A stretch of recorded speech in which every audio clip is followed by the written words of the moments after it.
Welcome to the OpenHearted Podcast.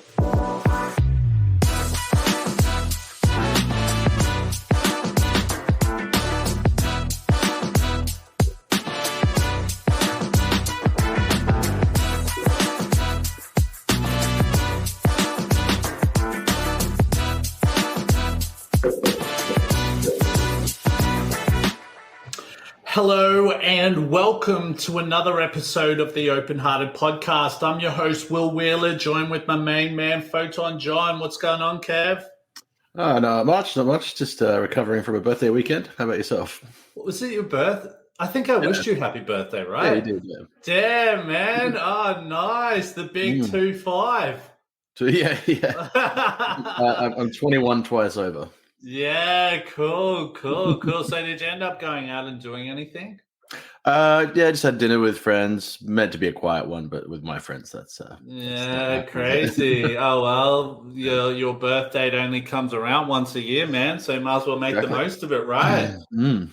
Nice. But I tell you what, we've got a really awesome guest coming on today. Really awesome topic. What we're going to be covering.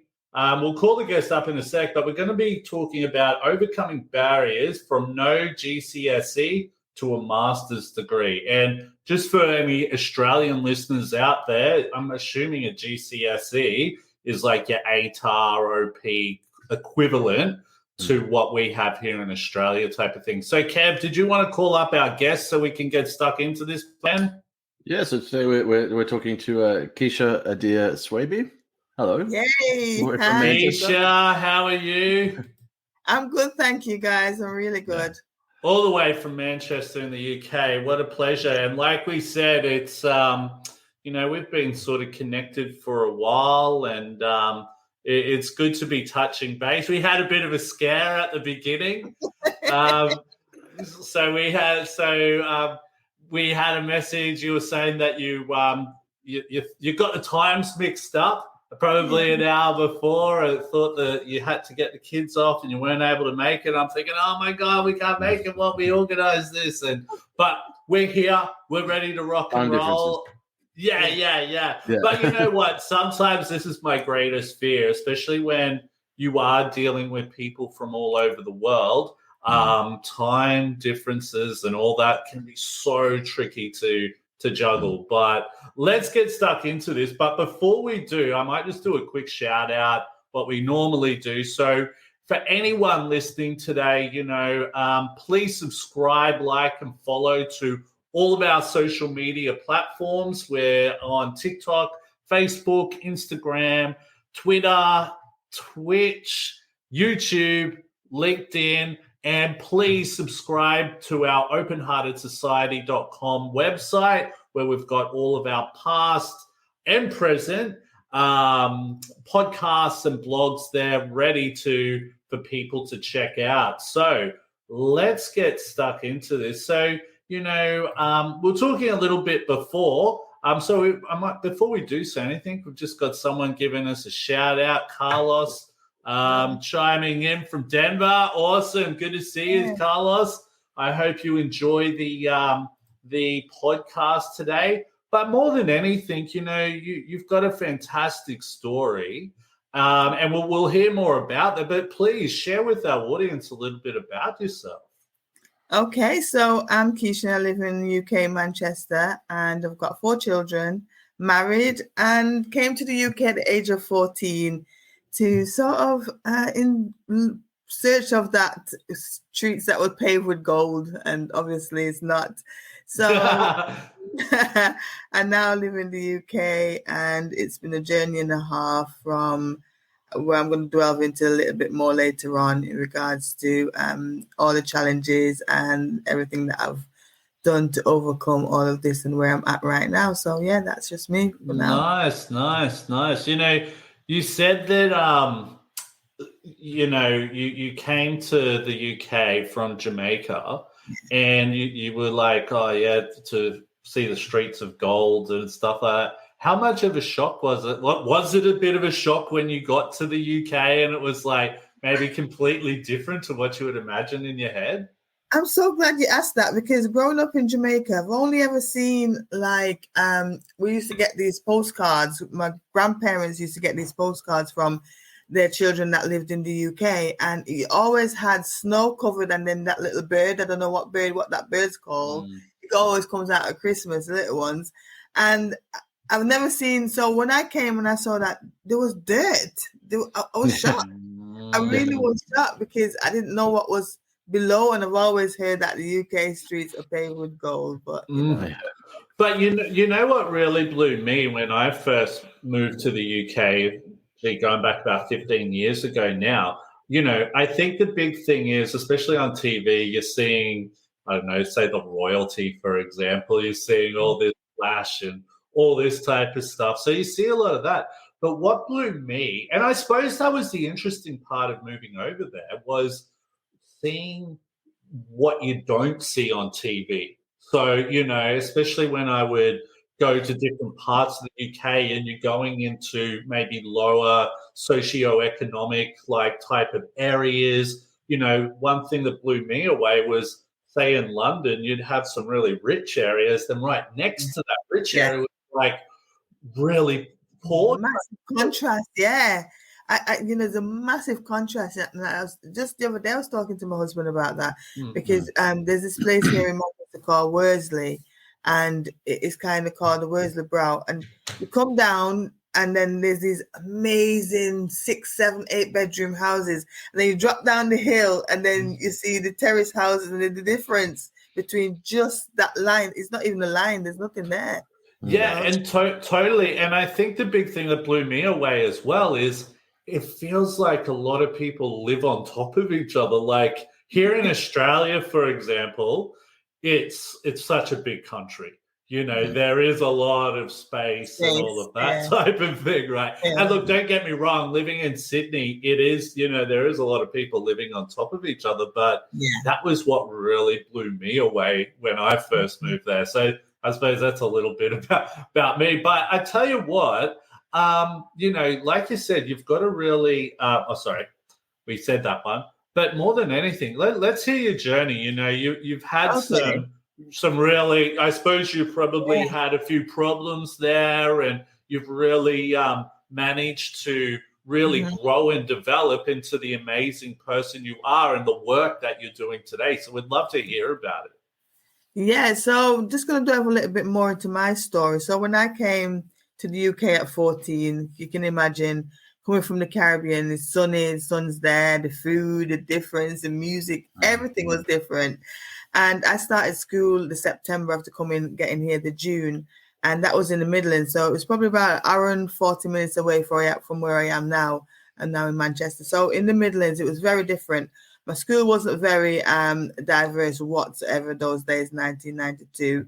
So I got bullied really bad for the way that I spoke, because I was a new girl coming from Jamaica. So they want to hear my patois, they want to hear my twang, and, they would try to get me to repeat certain things, and then they would laugh in my face. And then, it was a horrible time, and trying to get used to the system of the education, because what I was being taught in Jamaica was very different from what I came across in the UK. I mean, I knew nothing about the Industrial Revolution. I knew nothing about the coal mining system. And those are things I was being taught. And I remember sitting in the classroom and the teacher's talking, and I kind of was muted for a while, because I just didn't want to show myself up so that I could speak, and then they'd hear my accent again, and then it'd start all over. So I struggled in that school, just to cut a long story short. And I left that school without one single GCSE. I didn't pass anything. However, I was very determined, though, because I knew within me that even though I learned to read very late, very, very late, I was a poor reader. And I knew within me that I loved the English language. I just loved, even though it's really messed up, but that's not a show. I really wanted to achieve my English language. So when I left the Midlands, I came to Manchester to live with my grandma. And at the time as well, I had no status in the country. That, if you know what that means, I had no indefinite leave to remain, or I had no kind of, permanent residency there at the time. But I didn't let that stop me. I carried on. And I went on and achieved my English language. It was so amazing when I got my GCSE and C. And then I went into working for an organization at my first job there after leaving college. I also did some other vocational courses with that, went in that workplace, but I was always struggling. There's always something there. There's always that. I knew that it was there, but nobody else knew. And I was in the workplace and I was struggling really, really bad. A lot of tasks, I was making a lot of mistakes and everything. And in a few years, 5 years into that job, I left that job and went into local government. And when I went into local government, I spent 12 years working in there. But that same struggle was there. I was struggling with a lot of tasks. I was reaching for promotions. Nothing was happening because every time I had an interview, there was a test attached to the interview process. And I struggled with maths in a massive way as well. So because what I didn't say earlier at the start of it, also going to school in Jamaica was very traumatic for me because, if you didn't know your subjects, you'd get beat in your hand. You'd get, Really? Wow. That's hectic. Yeah, I really developed. Until today, I have a massive thing about maths and numbers, but luckily it's not in my children. They're really, really good at maths. Crazy. So is it still like that over in Jamaica that you know of? No, you're not allowed to capital punish anybody's children anymore. Yeah. Oh, it's just the reason why I ask is, say, like here in Australia, we've got like the Pacific Islands and stuff like that. And I often see things on like social media and that, and like you've got a lot of boarding schools over in the Pacific Islands. And sometimes if like the young kids are playing up, the older boys are able to give them paddles and that. And I'm my God, like that's just hectic type of thing, like 80s type of stuff, or even before then type of thing. Yeah, I avoided it because I was terrified of it. But when I first started school, that was still a thing in Australia as well. I remember a few of my friends getting caned. They were allowed to get you across the knuckles with like a ruler. Her hand, the middle of her hand. Yeah. Crazy. It's hard to think of these days because it just doesn't. It doesn't. Human rights. Yeah, totally. But sorry, you were saying about being at work and all of that type of stuff and struggling with math and all that. Yeah, so in the workplace, I mean, I had amazing amount of skills in regards to the networking and negotiating because being neurodiverse, as you know, Will, we have so many amazing skills that overcome the challenges that we may have of being neurodiverse. And, I was struggling in the workplace so much. And in 2016, because when I came to the UK, my grandma, bless her soul, she's not with us anymore, but she used to take me to family member houses and stuff. And I always see the picture on the wall of them wearing that cap and gown and, the whole, I always thought, I really wanted to know what you had to do to achieve that. And so it always been a burning desire in the back of my head. So whilst I was in this job, I decided that I was struggling so much. I was going through anxiety, depression, everything going on at the same time. And I remember pulling up on the roadside one day and I rang my husband and I rang my workplace and I said to my team leader, I can't come in today, really, really bad. And I rang my husband and my husband said, we have to sort something that's got to give with this job because you're really struggling, you're suffering too much. And I made that decision to leave the job in 2016. And then when I went into studying, the next part of the story will start. We'll talk about that later on, but that's when everything changed. Yeah. Wow. Crazy. But, so, you're talking about how, you saw, in a way, you could see your goals up by seeing past family members and all that. And it's like, man, I want to work towards that, which is, I think that's really important for young people to see. I remember when I was younger, I think probably one of the things that really helped me was my parents would often show, they would. So I don't know if you know who Kerry Packer is, but Kerry Packer is he was a big billionaire who owned Channel 9 and started the one-day cricket here in in the world. He'd have the West Indies coming over to Australia and playing. He started all of that. And I remember mum and dad always pointing out these people going, see that person there? That person used to be dyslexic. Or Tom Cruise, I see. And I remember seeing that and thinking, struggling at school and thinking, how the hell am I ever going to do this type of thing? But, sometimes it's so important to have those things to work towards and visually see to be able to help you to get towards that. Yeah. But, entering into education, for example, so, like you said, you were going through a lot of depression and stress at work, all of that. What were some of the educational barriers that you faced when, you did eventually get in? Yeah, so I just want to pick up back on the point that you just said there, Will. And this is why this is so important for me with the work that I do, because representation for me is very much key. And I go back to that point. You say, if I can't see it, I can't be it. So going back to what we're talking about there, children, it's important that they can see people with dyslexia who are successful in an array of different cultural diversities.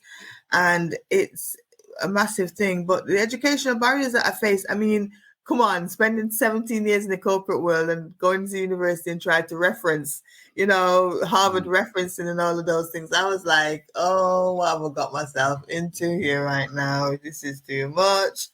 And then what happened was, because I didn't know that I had dyslexia or dyspraxia at the time and the ADHD thrown in there somewhere, it's been that I didn't get the support when I was doing my first degree. However, I did finish with a first class honors degree. That was. Can I ask what year that was, just out of curiosity? Okay, so I finished my work in 2016. So from 2016 to 2017, I did a foundation degree because I had no GCSEs. So I had to start from the bottom. The foundation degree kind of supplemented the maths and English that I didn't have from leaving school. So that was a way of me getting in there. And then from passing the foundation degree, I went on to do the full degree, which was another 2 years after that. So 2017, 18, 19, I graduated with my BSc First Class Honours. Wow, congratulations. Yeah, thank you. But the reason why I asked is we had someone come on the podcast earlier on in the year, and so it's a little bit different here in Australia. So, really, I know over in the UK there, if you think, hey, look, I might be dyslexic or ADHD, the universities actually put you through to get tested. Is that correct? Yeah, what happened to me was it is a story and a half, and people who I hope you're going to buy the book because you'll know a lot more from reading my book. I don't want to give away too much, actually. Yeah, that's because cool. You really need to find out more about the story in a deeper context from the book, and the book is like an educational tool. So, diagnosis, my laptop wasn't working at the time. Well, the spell checker wasn't working. So the last few weeks I was doing my dissertation and stuff. The last few weeks of my degree, I thought I'm going to make an effort and get someone to check my work. So I built up a relationship with this lady. We'd chat and have a laugh every day, and we just became great friends. And what she kept saying to me, I'm a librarian, but I'm here to help you guys as well. So if you've got any work to be checked, just bring it in. That's what I did. So I asked her, I said, I've got some work that I need to look at. She looked at it and she saw all the errors that were in there, Will. And when I went back to her, she said to me, this is the game changer that changed everything. And that moment in my life that, oh my God, I'm getting choked up about it now. But she said to me, Keisha, I didn't know that you're dyslexic. And I just turned around and I said, what did you What are you talking about? Believe me, there was like a light. If you ever seen As the gods looking down. Yeah, cool. It was one of those moments. And honestly, she said, what did you say? And she said to me, yes, because I have a brother who's dyslexic and I see the same the way you write things and the spelling and everything and the way it's written. And she helped me and she said, you need to go about getting an assessment. And so me being what I am and hearing that, because I've always heard the word dyslexic. My friends around me had dyslexia, but it wasn't. I didn't ever think that I had dyslexia for some reason. I don't know why, but you know. And then I've started emails firing left. My keyboard was steaming. Well, honestly, there was emails going to student support services, and straight away they said, yes, let's get you assessed, and they paid for it. 3 hours of test. Wow. And I remember she said to me, I don't know how you got this far in your studies, because you're severely dyslexic. You're severely dyslexic. I don't know how you got this far. And it changed. That moment in time there changed my whole life, because then I started to realize, the penny dropped. Will crazy. It was like a puzzle. It was like a massive, throw a puzzle up in the air and it falls and it goes everywhere. But when I got that diagnosis, it was like magic. Everything was like, woo, and it was falling into place type of thing. Yeah. And I can totally relate, because I only was diagnosed with ADHD last year. I've known that I was dyslexic since I was like 10 or something like that. And then it's like, oh my God, now I know why I stress out when I walk into a busy shopping center, or I can't do this or that type of thing. Everything becomes so overwhelming, because when I did that ADHD self-test, it came out at 92%, and I was like, oh Lord, I've always seen overlapping traits that is there. Because it is a common story. It was Shay we were speaking to earlier. I think it was actually last podcast, and for her it was a very similar moment where she was working with a tutor, and she'd made her way, really impressively through a lot of her education, and then finally that penny dropped there. But I think it's something that we hear a lot, and it ties the neurodivergent community together, even though we're all so different, between dyslexia and autism and ADHD.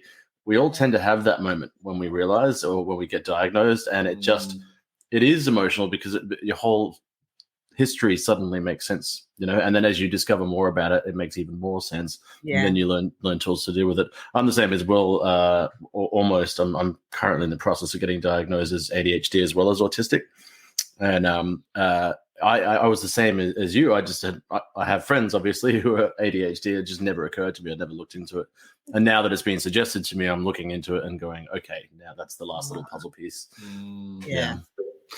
So so obviously, you found out something that you probably didn't think in a million years you would probably that. It was probably a bit of a shock, all of that type of stuff. Now, how did you overcome these let me pronounce this question, but how did you overcome these educational barriers? Because it would have been so much clearer now, and you would have been like, oh my God, that's why I really struggle to take in that information. What was some of the things that you started to then do and all of that type of stuff? See, I don't know if anyone is listening or any of you guys can relate to this one, but I study really different in a way that I cannot read an article and think that in the next few days I'm going to go sit down and write what I've read from the article a week ago or whatever. So I have to have the article right there with me. So the way my brain works is I've got 15 million tabs open on my laptop at the same time that I'm studying. And these 15 million tabs, I have to have them open, because I need to get to them, click, click, click. And people think, wow, look at the mess. And I'm like, I know it's a mess, but that's all the tabs open my brain.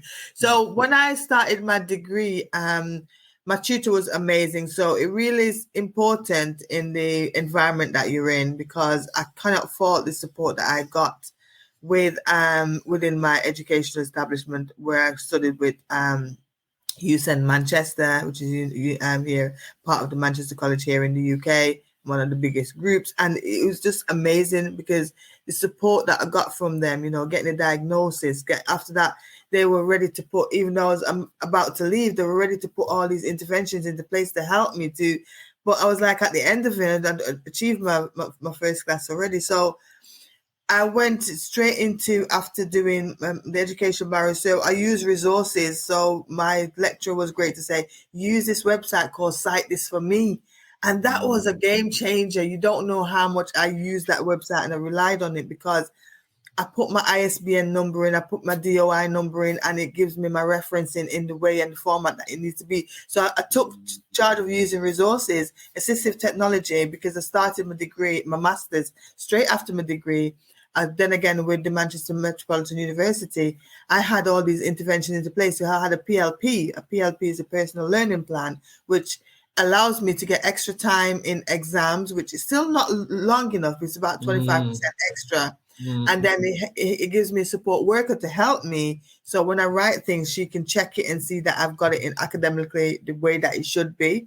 So I use the resources, and also in the classroom, I use assistive technology where I had my laptop in the lecture room. It's recording everything that the lecturer is saying, and it's slide by slide. So later on, everything is there. I can just go back to it if I need to make notes or whatever, because one of the hardest things that you can ask someone who's neurodiverse or dyslexic or whatever is to be in that classroom and sit there trying to copy from that board, and the lecturer wants to move on, and then you feel like you're holding up the rest of the classroom. So the lecturer, and you're afraid to say anything. Yeah, you're afraid to. Yeah.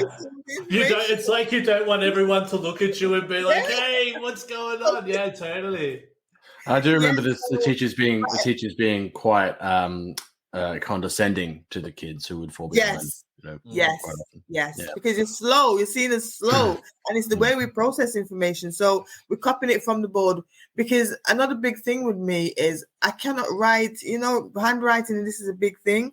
Handwriting. I don't write in uppercase, lowercase. I can't. So I write everything in uppercase because my brain won't switch between as fast enough to write. If I'm writing Keisha, it has to be all uppercase in all capitals. Interesting. But do you know what I found? And I think a big thing that you find with a lot of neurodivergent people is that sometimes we're afraid to ask questions, right? Yes. And I believe, and this is this is just my theory. It's not tested or anything like that. But I remember when I was in school, if I didn't know something, can I ask the teacher, "Hey, what do you mean?" And they'll be like, "What do you mean? Haven't you been listening? Yeah, you've been staring out the window." Yeah. So obviously over time, you get it. You think, okay, well, if I ask a question, I'm going to get in trouble. Do you know what I mean? So why would you ask a question? And this is the problem. We're asking questions because we're trying to clarify what the hell you're saying. Yeah, we're trying to learn, Exactly. And I think this is where, when you're in school, if you haven't finished what you're writing or what whoever's wrote something, you don't say, "No, I haven't finished," because you're thinking, "I'm going to get in trouble for this." So you say, "Yeah, I'm done," and then you haven't completed it. You haven't done it because you want to feel like you don't want to look like the slow one holding up the rest of the class, because everybody else has got the notes down because they're going 10 miles faster than you are. And, it's our processing skill, memory stuff. Yeah. Especially if you're being bullied at school, you even twofold. You don't want that. You don't want to bring attention to yourself. No. Well, do you know what? Right? And this isn't all teachers. This is just because I had some really good teachers, and then some really bad ones. And I can tell you right now, some of the bullies at school were the teachers. Do you know what I mean? Because if you're in class and then that teacher puts you down in front of your class, that then lets the rest of the class know that, hey, that person's struggling, that person's an idiot, or, we know they're not idiots, but that's how you feel, right? And so that almost opens up the book for people to start attacking you, if that makes sense, which is wrong.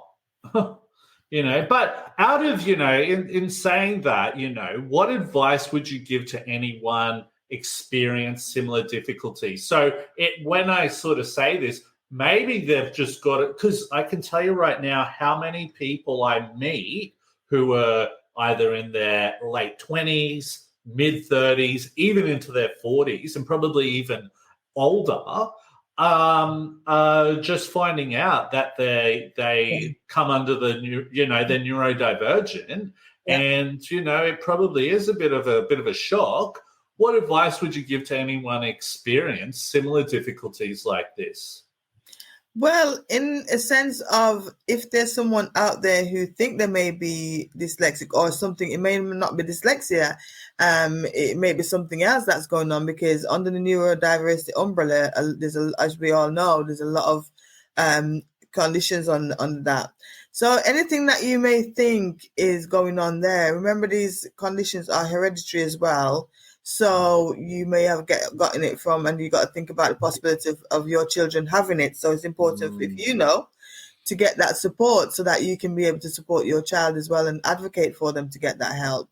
So it's important if there's anyone who's recently been diagnosed and they're struggling emotionally, because it is a tug of emotions when you find out, you're thinking, oh my Lord, so I've gone through all my life until the age of 41 and I just didn't know that I was dyslexic, and, now that I know, I can hone in on the strengths that I have rather than focus on the weaknesses that are there, the challenges that are there. So it's about finding your strengths. If you've recently been diagnosed, you know yourself well enough to know that certain things give you that fire in your stomach, doesn't it? Certain things that you do in life give you that fire. So it's about knowing who you are, honing on those strengths. Don't get too hung up on the challenges. Just try and work over them, and find your tribe as well. It's a big thing. Yeah, that's a good one. That's a definitely good one. I think, it was, and I don't see, when I was younger, especially going through high school, that I knew I was dyslexic. But I say this a lot, I thought when I was at school, I was the only dyslexic person.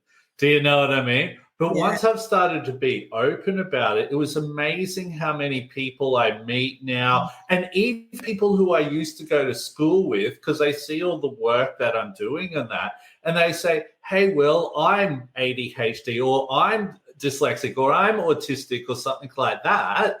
And it's like, oh my God. But and like we said before, you do feel like, when you're sort of open about it with other people, it sort of helps you a little bit. You feel a little bit more comfortable. That's my experience anyway. Carlos's last comment was quite relevant to that. I'll get that up, actually. Yeah. So Carlos actually shared, I was diagnosed with PTSD and TBI. What is TBI? Traumatic brain injury. Oh, okay. Yep. In 2018. And in 2018, ADHD in 2019. It was ADHD that gave me hope, led me to a new community. Yeah, perfect. Perfect. Mm-hmm. Exactly. Can I just ask, Keisha, is there anything to do with dyslexia that you find you can make work for you quite well? Yeah, I am a great networker and communicator when it comes to, this is why I do things like the radio and doing the interview. And I was, when Will was talking about, it's just a chat. And this is how I conduct my interview, because being dyslexic, I like things to be simple. It has to be simple for me. No, all of this thing. And people always say to me, oh, have you got questions that you're going to be asking me at the end? And I'm like, I don't do scripted interviews. It's a chat. It's just a chat. It's simple what it is. I keep it simple, being neurodiverse. I keep it simple, just as it is. So yeah, that's the way it is. So I'm assuming the questions we sent through to you didn't even read? No. The reason why I say is I'm the exact same. Do you know what I mean? I'm the exact same. I'm like, yeah. Like people say, hey, I've sent through the questions. I'm like, oh, look, I don't care. Because personally, I just love sitting down. And it's almost like a test of my knowledge. You know what I mean? So if it's your story. So who knows your story more than you? You know? Exactly. So it really but I have had some things before when people have asked me a question and I haven't known it, and I've gone, I actually don't know what that means, to tell you the truth. But then they've explained, I'm like, oh yeah, I know exactly what that means. Yeah, blah, blah, blah, blah, blah. You know what I mean? But I can definitely relate to you. I'm very good at networking myself. I love, and this is the thing, I shared something on LinkedIn or just on social media in general the other day, that when I moved to Sydney, I haven't been able to connect with as many people and make friends. I mean, outside of business. And for me, I thrive off social interaction. I love Yeah. it. Do you know what I mean? And not having that, it's almost like kryptonite, like destroying me type of thing, if that makes sense. Yeah. So, you got a nice little comment there from Jimmy. Yeah, so we've got Tumi. Thank you, Timmy. Oh, Timmy's on. I love this conversation. Oh, is this a friend of yours?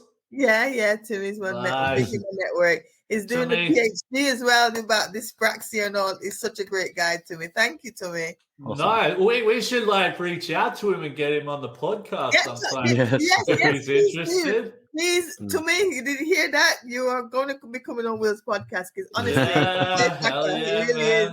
Yeah. You know what we've actually found, and it hasn't been like we planned it this way, but most of the people have mostly been females so far that we've had. Nothing, so it's sort of like whenever we see some guys and all that, we're sort of like, man, because I think we sort of thought that maybe guys might be not as open to share type of thing. That's what we were worried about.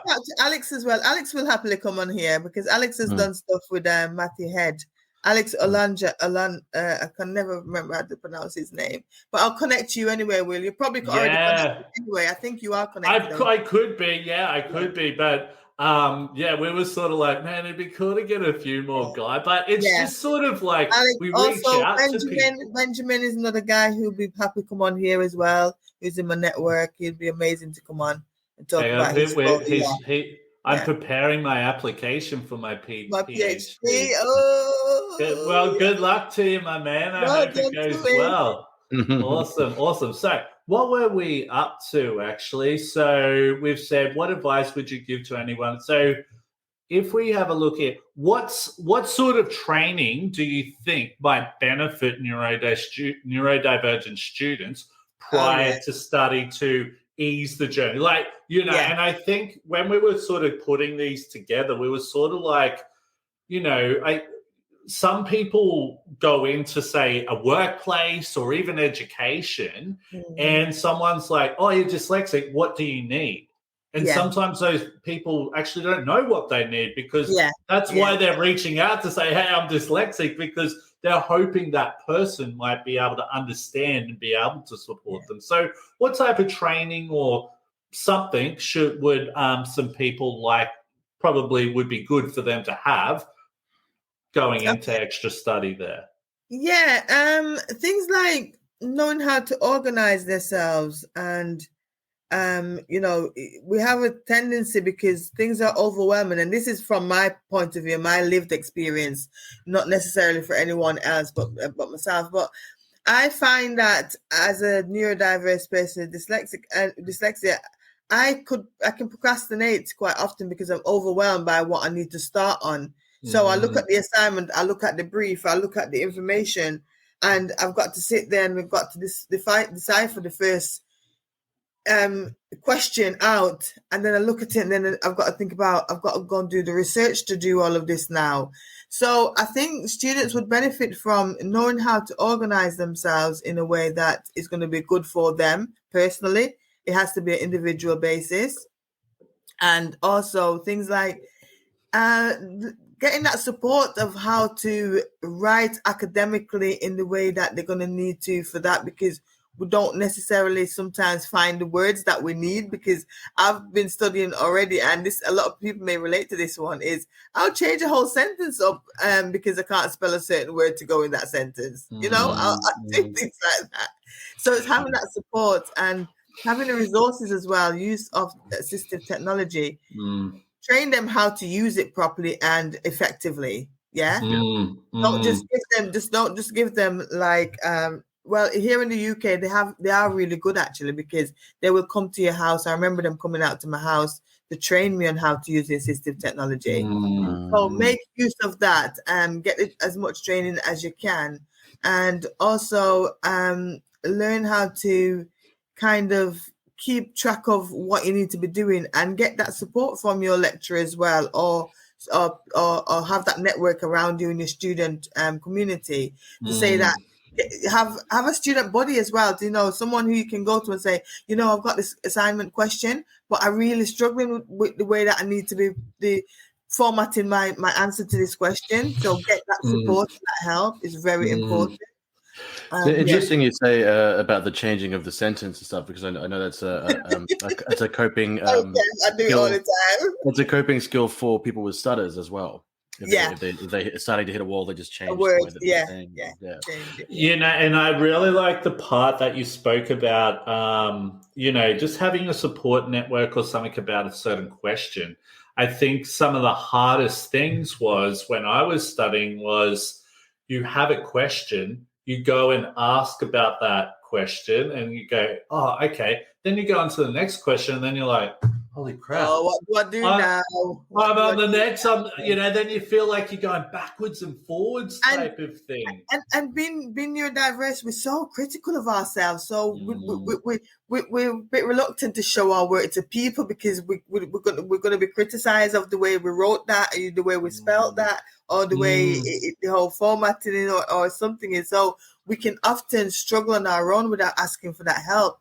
And that's so important because hadn't I asked Leslie, let's look at my own story, my own scenario, picture the other way around where hadn't I asked Leslie for that help with my work, you know, that possibly I could still not have been picked up, you know? True. Yeah, that's it. Yeah. So. Well, you know, it was funny because probably our listeners have probably heard me say this story a lot, but the only reason I was picked up for ADHD was when I released my book. I had a friend of mine read it who is a psychologist in like neurodiversity. And she's like, well, reading your book, it sounds like have you ever thought that you might be ADHD? So I went and got tested and it came back I was ADHD from her reading my book. So what was it that was reading? What was in your book that was turned into well, if I think back to it, I think there was a lot of stuff I shared in the book about how when I'd go to the shopping center, I found it really, you know, frustrating. Overwhelming. Stuff like that. Yeah, overwhelming. I found that when I was in class, I would spend a lot of time just looking out the window and couldn't, you know, I just, you know, little things like that, struggling with depression and anxiety and all of that type of stuff. And that's where she's like, yeah, I think you come in.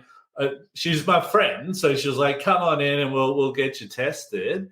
And it came back. I'm very hyperactive. But that's the thing as well, right? Like you spoke about how, like, you know, you didn't know you were dyslexic.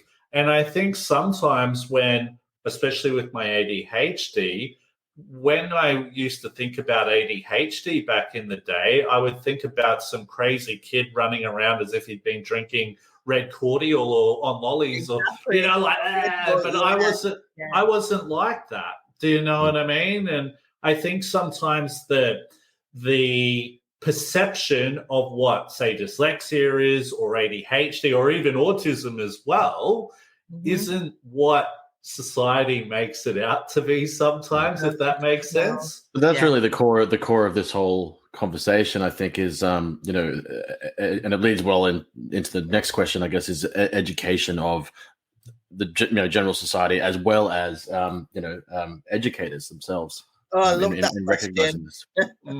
Yeah. So, you know, going on to that, what would you like teachers to know more about regarding neurodiversity? Because the biggest thing I find is, okay, I might be open about being dyslexic and ADHD, but at the end of the day, if they're not that themselves, a lot of the time they have no idea about what to do. And without that training, I don't blame them. But I can tell you right now, some of them actually do want to learn. But where do they learn that? Okay, for me, I would, you know, if I was to become the Prime Minister of the UK or Minister of Education or something, this is what I would do personally. I'd retrain all teachers to understand every element of neurodiversity and have the resources in that classroom to be able to I'm not saying that they're going to be diagnosing children, but look out for the children and know what to be looking out for to be able to give them that support and intervention in the classroom. Because I've had the same experience with my own school where my children are also neurodiverse, by the way. My 22-year-old is diagnosed at university with dyspraxia. My twin girl is diagnosed with dyspraxia and other stuff going on there. I think a bit autistic as well. My son is in the process of diagnosis for ADHD. So my family is very like that. So it's important for our children, right? And I'm speaking on behalf of this, the way the system is sometimes with our children, and especially in the Black community, where they often can write off our little boys and say that they've got behavioral problems. Oftentimes it's not that. There's something deeper going on in there. If you look at the prison system, going on to that, just to touch a little bit now, there's so many reports coming out from the prison system to say that over 50% of the inmates are neurodiverse in some way or another. You know, and that's because they've slipped through the net through the schooling from reception, grade 1 all the way up through primary school. Gone through that, slipped through the net there, gone straight into secondary school, slipped through the net there, completely end up now getting to that 16-year-old frustration years of that teenage part of their life. And then they end up wrong when then they end up in the prison system. That is happening quite a lot. So this is why it's so important that our teachers are fully equipped and understand how to be able to support them and identify it so that they can get the assessment that they need to go on to get the support and the intervention in the classroom, whether they'll be going to secondary school or primary school, especially into college. And then when they go to university, be able to access all the amazing support that's there. We have something here in the UK called the DSA, which a lot of people don't know about, which is a disability student allowance, which when you start university and you got that piece of paper to say that you got dyslexia or dyspraxia or any of these learning differences, you get access to that support that's there with assistive technology, equipment, support worker, PLP, university support, you know. So it's important that our children are getting diagnosed at a very young age as much as possible. You know? Yeah, it needs to be embedded rather than just teach them a bit. I think it needs to be embedded into but we shouldn't have this system. We shouldn't even be having this conversation, because everything in society should be so in the way of the neurodiverse way, because it makes sense. You know, we shouldn't have we shouldn't have schools that are just dedicated to dyslexia, because that's how the whole teaching system should be conducive so that everyone can understand. Because even if you're non-neurodiverse, you can understand from a dyslexic point of view the teaching. It's simplified a lot of the time. Simplified, exactly.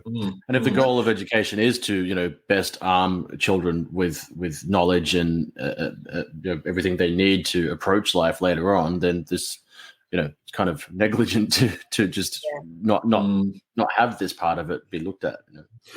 You know, like, this is the thing. Like, what I work in training and education. So I'm dealing with a lot of neurodistinct people, right?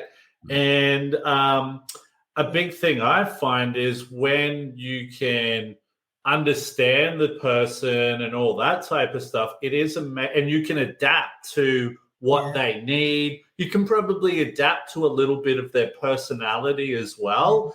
You can get so much out of that student regardless of their behavior and all that. I've seen some really, you know, people who you would probably class as very bad behaved people who I've been able to work with them, and we've had some really great friendships during their study period there. So I think the teachers do play a huge role. And look, I will say that, you know, from what my experience was, I did have some really good teachers who did probably do that little bit extra to help me. But I also feel that there's some teachers who probably just maybe they shouldn't be teaching because they're sick of their job. Yeah. Do you know what I mean? You know, you can't be picky and choosy. If they don't want to teach and understand and assist neurodiverse children, well, they probably shouldn't be, because it's a large percentage of the kid of any given cross section of kids they're going to get in that classroom at any time. So Exactly. So true. Exactly. Interesting. Interesting. So, in saying that, what gap from what your experience and all that, and you've shared some really, really great points about some really great stuff and some really supportive stuff when you were studying. But what gaps do you think still exist at universities and colleges and around understanding of neurodiversity? Firstly, in the education establishment, this is very key that they have a great support network within the disability. Some people call it disability support. So every university and college needs that department to be able to provide them with the support that they need, because oftentimes I've had someone contact me last year, I think it was, and she said to me, I've actually given up university because I can't get the support. I can't access the support. And that's a shame. That is a real shame. In 2022, when it was last year, and we're now in 2023, people shouldn't have to be leaving and not getting the right support. So the gap that stands there is, I would like to see all of them having a better understanding, to be able to having that awareness, to be able to identify sometimes that if you see a student which is struggling, consistent struggle, it's something's not right there. You have to take that up with that student and make sure. It could be the student, as like myself, don't even know what it is themselves, So it's on from exploring what it possibly could be, then they'll find out that, this is what it is and this is how we can support. Support is absolutely key, because I hear it all the time. I hear it from my own community here in the UK, because it's when I came out and said I am dyslexic and I started sharing my story, a lot of people kept coming out and come to me and said, I've never spoke about it the way you have before, and I'm so glad that you now raised awareness, because I've just been suffering in silence. People do that. No, it's so true. And I think when you do see other people who shame, you know why that is? Shame and embarrassment, because they're worried that people are going to think less of them because they are dyslexic. And the thing is, they don't understand that once you can identify that and hone into I call it the amazing things that I do, my superpower, because it may not be for everybody, because everyone experience is different, and they might think that it's not my superpower because I struggle on a daily basis with this and this. But from my perspective, no, that's cool. That's cool. If I could just throw in a point on the gaps as well. In Australia, we have something called the NDIS, and it on paper, and when you're on it, my sister benefits greatly from it. It's one of the most amazing disability support programs I've ever seen. But getting onto it is a problem. Ridiculous. It could be helping so many more children.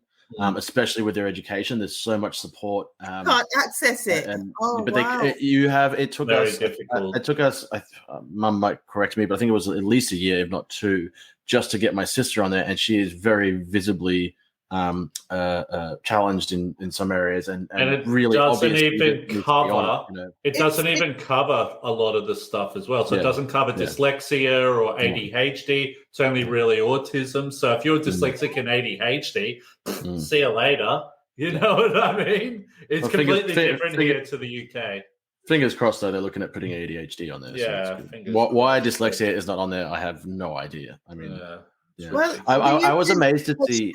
To better, when it comes to we've got a service here called CAMS, and you're looking at a 2-year waiting list. Yeah, it's ridiculous. Well, here in Australia, just to get tested for ADHD, we're on 2-year waiting lists, and a lot of the time, we're now hearing of a lot of women who aren't able to get diagnosed because it's getting passed off as something else.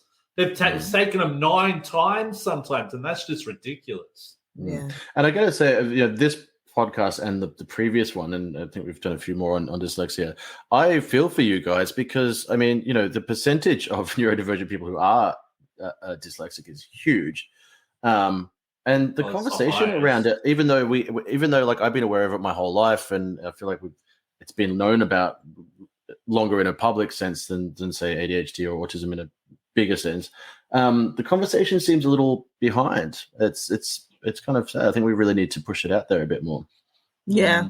Yeah. It's hard to explain. It's hard to explain because yes, that's true. You know what I mean? But it's like you can, and like you like I'm sure you're the same, that you put in so much hard work, and then sometimes you feel like you're not making any leeway, but you are, and it's just so difficult sometimes, especially when the government, say here in Australia, isn't even listening. And it's like, yeah, okay, we've got a lot of stuff happening here, but this is a big problem just as well, you know? But stuff like that. But anyway, we're getting close to the end here. You know, you've got some really cool news happening with your book and all that. So for anyone listening and all of our listeners through our podcast and that, can you tell us a little bit about your book? We don't want you to give it all away, all right? Because we want people to buy it. And how can people get in touch with you and follow you and all of that? So, as you know, Will, I'm the LinkedIn queen. So LinkedIn is a place where I have my tribe of network, amazing neurodiverse people. So anyone who wants to connect with me can connect with me on LinkedIn, which is Keisha Adair Swaby. I'm sure we'll put out the details and you'll be able to connect with me that way. I mean, the book now is about my story. So coming from Jamaica, so it shares my journey coming from Jamaica, coming to the UK, all the challenges that I encountered on my journey. Talked about my family, talks about me studying, me in the workplace, talks about parents, what parents can do to help their own children, to support them, what universities can do. So the book is more like a toolkit, really. It can help everyone. There's something in there for everyone, because even if you're not neurodiverse, you just want to know more about dyslexia, I've got it. So you could be a teacher, for example. You could be a lecturer, you could be a parent, you could be, so the book is an all-rounder for everyone. And if you want to get the book, please don't order through Amazon, because I really don't get anything much back from that order. So if you want it, connect with me and I will send you a personalized link. And from that personalized link, you'll be able to get a signed copy from moi, obviously, a signed copy from me. And I just need to work out how much I need to add on there for Australian postage if anyone is on here listening in Australia and want a copy of the book. And it's also available, possibly for hard copies. I definitely advise you to get your signed copy from myself.